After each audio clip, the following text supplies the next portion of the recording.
Kantara chapter 1 ಇದೊಂದು ಬರೀ ಸಿನಿಮಾವಲ್ಲ. ಇದೊಂದು ಏನು ಹೇಳಬೇಕಂತ ಪದಗಳೇ ಸಿಗ್ತಿಲ್ಲ ಗುರು. ಏನು ವರ್ಲ್ಡ್ ಬಿಲ್ಡಿಂಗ್, ಹಾಗೆ ಸ್ಟೋರಿ ಟೆಲ್ಲಿಂಗ್, ಹಾಗೆ ಅದರ ಎಕ್ಸಿಕ್ಯೂಷನ್ ಇಂದ ಹಿಡಿದು ಆ್ಯಕ್ಟಿಂಗ್ ತನಕ ಸಿನಿಮಾ ಟಾಪ್ ಕ್ಲಾಸ್ ಗುರು. ಮೈನ್ ಆಗಿ ಇದರ technical work one of the great work ಗುರು. ಇದರಿಂದಲೇ ಸಿನಿಮಾದ ವಿಜುವಲ್ಸ್ ಮೈಂಡ್ ಬ್ಲೋಯಿಂಗ್ ಆಗಿ ಬಂದಿದೆ. ಏನು ಸಿನಿಮಾ ರೀ, ಮೈಯೆಲ್ಲ ನಡುಗೋಯ್ತು ಗುರು. ಅದರಲ್ಲೂ ಆ ಕ್ಲೈಮ್ಯಾಕ್ಸ್ನ ಎಪಿಸೋಡ್ ಗುರು, ನಾನಂತೂ ಒಂದ್ಸರಿ 5 ಸೆಕೆಂಡ್ ಫುಲ್ ಸ್ಟನ್ ಆಗೋದೆ ಗುರುವೆ. ಯಪ್ಪ, ನಿಜವಾಗ್ಲೂ ಹೇಳ್ತೀನಿ, one of the greatest experience ಆಗಿತ್ತು ನನಗಂತೂ. ಲಿಟ್ರಲ್ ಇದನ್ನು ನಾನು ಎಕ್ಸ್ಪೆಕ್ಟೇ ಮಾಡಿರಲಿಲ್ಲ ಗುರು. ಇನ್ನು ಸಿನಿಮಾದ ಬೇಸಿಕ್ ಒನ್ಲೈನ್ ಏನಂದರೆ, ಕದಂಬರ ಕೆಳಗೆ ಸಾಮಂತರಾಗಿ ಆಳ್ವಿಕೆ ಮಾಡ್ತಿರೋ ರಾಜರಿಗೆ ಕಾಂತಾರ ಎಂಬ ವಿಸ್ಮಯಕಾರಿ ಪ್ರಪಂಚದ ಮೇಲೆ ಕಣ್ಣು ಬೀಳುತ್ತೆ.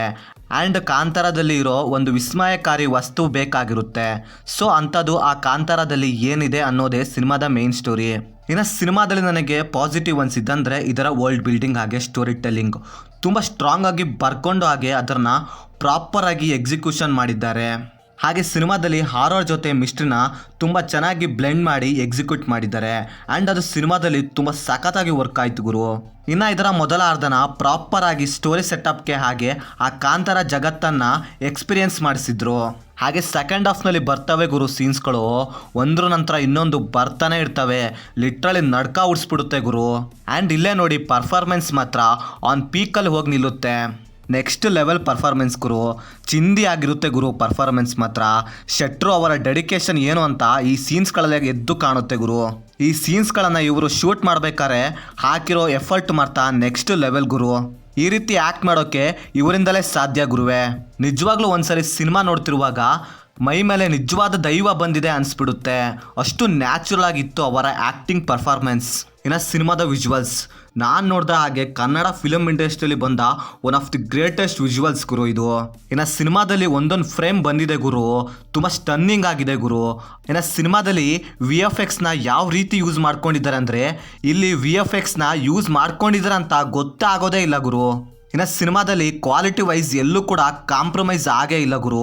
ಆದ್ರಿಂದನೇ ಸಿನಿಮಾ ಇಷ್ಟು ರಿಚ್ ಆಗಿ ಬಂದಿರೋದು. ಇನ್ನು ಸಿನಿಮಾದಲ್ಲಿ ಇರುವಂಥ ಪ್ರತಿಯೊಂದು ಡಿಪಾರ್ಟ್ಮೆಂಟ್ ಕೂಡ ಅವರ ಬೆಸ್ಟ್ ಎಫರ್ಟ್ನ ಹಾಕಿ ಸಿನಿಮಾನ ಮಾಡಿದ್ದಾರೆ ಅನ್ಸೋದೇನು ಮಾಡಿ ತೋರಿಸಿದ್ದಾರೆ. ಇನ್ನು ಸಿನಿಮಾದಲ್ಲಿ ಇರೋ ಮ್ಯೂಸಿಕ್ ಹಾಗೆ ಸಾಂಗ್ಸ್ಗಳು ಕೂಡ ತುಂಬ ಚೆನ್ನಾಗಿತ್ತು. ಇನ್ನೂ ಕೂಡ ನಾನು ಅಜನೇಶ್ ಅವರ ಮ್ಯೂಸಿಕ್ನ ಎಕ್ಸ್ಪೆಕ್ಟ್ ಮಾಡ್ತಿದ್ದೆ. ಓಕೆ, ಪರವಾಗಿಲ್ಲ. ಇನ್ನು ಸಿನಿಮಾದ ಪರ್ಫಾರ್ಮೆನ್ಸ್ ವಿಷಯಕ್ಕೆ ಬರೋದಾದ್ರೆ, ರಿಷಬ್ ಶೆಟ್ಟಿ ಅವರ ಆ್ಯಕ್ಟಿಂಗ್ ಮಾತ್ರ ಮಾತಾಡೋಂಗೆ ಇಲ್ಲ ಗುರು. ನನ್ನ ಪ್ರಕಾರ ಹೇಳೋದಾದ್ರೆ, ರಿಷಬ್ ಶೆಟ್ಟಿ ಅವರ ಆ್ಯಕ್ಟಿಂಗ್ ಅಂತ ಬಂದರೆ ಇವರು ಮನುಷ್ಯನೇ ಆಗಿರಲ್ಲ ಗುರು. ಇವರ ಆ್ಯಕ್ಟಿಂಗ್ ಪರ್ಫಾರ್ಮೆನ್ಸ್ ಬಗ್ಗೆ ಮತ್ತೊಂದು ಮಾತೇ ಇಲ್ಲ ಬಿಡಿ. ಇನ್ನು ಸಿನಿಮಾದಲ್ಲಿ ನನಗೆ ಸರ್ಪ್ರೈಸ್ ಅನಿಸಿದಂದ್ರೆ ರುಕ್ಮಿಣಿ ವಸಂತ್ ಅವರ ಕ್ಯಾರೆಕ್ಟರ್ ಲಿಟ್ರಲಿ ಶಾಕ್ ಹೋಗೈತೆ ಗುರು. ನಾನಂತೂ ಇದನ್ನು ಎಕ್ಸ್ಪೆಕ್ಟೇ ಮಾಡಿರಲಿಲ್ಲ ಗುರು. ಅದೇನಂತ ಹೇಳೋದಿಲ್ಲ, ನೀವು ಸಿನಿಮಾ ನೋಡೇ ತಿಳ್ಕೊಬೇಕು. ಇನ್ನು ಸಿನಿಮಾದ ರಿಮೈನಿಂಗ್ ಆಕ್ಟರ್ಸ್ ಆ್ಯಕ್ಟಿಂಗ್ ಕೂಡ ತುಂಬ ಚೆನ್ನಾಗಿತ್ತು. ಇನ್ನು ಸಿನಿಮಾದಲ್ಲಿ ಬರುವಂಥ ಪ್ರೀ ಇಂಟರ್ವಲ್ ಸೀನ್ ಹಾಗೆ ಸೆಕೆಂಡ್ ಹಾಫ್ನಲ್ಲಿ ಬರುವಂಥ ಸೀನ್ಸ್ಗಳು ನೀವು ಸಿನಿಮಾಗೆ ಕೊಡುವಂಥ ದುಡ್ಡು 100% ಅಲ್ಲ 200% ವರ್ತ್ ಇದೆ. ಸಿನಿಮಾನ ಆಲ್ಮೋಸ್ಟ್ ಎಲ್ಲರೂ ಕೂಡ ಥಿಯೇಟರ್ನಲ್ಲೇ ನೋಡೋಕ್ಕೆ ಟ್ರೈ ಮಾಡಿ. ಸಿನಿಮಾ ತುಂಬ ಚೆನ್ನಾಗಿದೆ. ಸಿಂಪಲ್ ಆಗಿ ಹೇಳೋದಾದ್ರೆ, ಕನ್ನಡದಲ್ಲಿ ಬಂದಂಥ one of the best movie ಗುರು. ಇನ್ನು ಸಿನಿಮಾನ ಫ್ಯಾಮಿಲಿ ಸಮೇತ ಕುತ್ಕೊಂಡು ನೋಡಬೇಕು ಅಂತ ಸಿನಿಮಾ ಗುರು ಇದು. ಸೊ ಇದಾಗಿತ್ತು ಫ್ರೆಂಡ್ಸ್, ನಾನು ಈ ಸಿನಿಮಾ ನೋಡಿದಾದ್ಮೇಲೆ ನನಗೆ ಅನಿಸಿದ ಒಪಿನಿಯನ್. ನೀವೇನಾದರೂ ಆಲ್ರೆಡಿ ಸಿನಿಮಾ ನೋಡಿದರೆ ನಿಮಗೇನಿಸ್ತು ಅಂತ ಕೆಳಗಡೆ ಕಮೆಂಟ್ ಮಾಡಿ ತಿಳಿಸಿ. ಹಾಗೆ ನೀವೇನಾದರೂ ನಮ್ಮ ಚಾನಲ್ಗೆ ಫಸ್ಟ್ ಟೈಮ್ ವಿಸಿಟ್ ಮಾಡಿದರೆ, ನಮ್ಮ ಚಾನಲಲ್ಲಿ ಬರೋ ಕಂಟೆಂಟ್ ಏನಾದರೂ ಇಷ್ಟವಾಗಿದ್ದರೆ ಸಬ್ಸ್ಕ್ರೈಬ್ ಮಾಡಿ. ಹಾಗೆ ಪಕ್ಕದಲ್ಲಿರೋ ಬೆಲ್ ಬಟನ್ನ ಕ್ಲಿಕ್ ಮಾಡಿ.